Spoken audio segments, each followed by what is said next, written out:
Our family has been part of Boise, the Boise Valley, since 1863.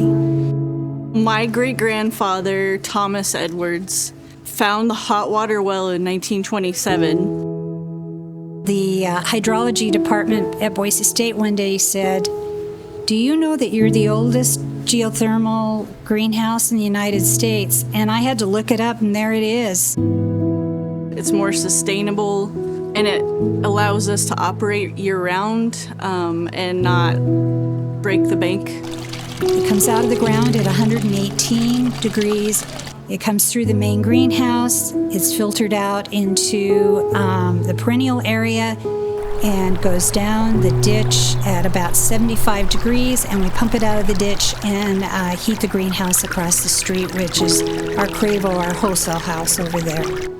It has made it absolutely possible for us to stay in business as fuel has gotten more expensive, and we're still able to grow crops that a lot of greenhouses are not growing anymore because of the price of fuel. So we grow a lot. I guess a part of our mission statement is to have variety and diversity. Yeah, so we do vegetables, herbs, trees, shrubs. I'm standing around, this is all our hanging basket material, so we do a lot of like bedding plant and premium. We just keep growing year round. We're like, we're not doing that, let's add it to the list. We have a native plant area that's beginning to expand its selection, and a lot of those materials are actually being bred by someone here for our climate, and that's really exciting. Starting in January to probably April, we do classes pretty much every Saturday. So we'll do classes that are like floral related, which Dacia does like some design classes. I do a few classes, like I love doing fairy garden classes or like holiday themed ones.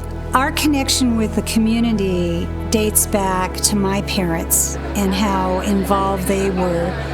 We've carried that over. We've focused on women and children's activities. We do a lot of work with the schools. We invite a lot of the garden clubs in.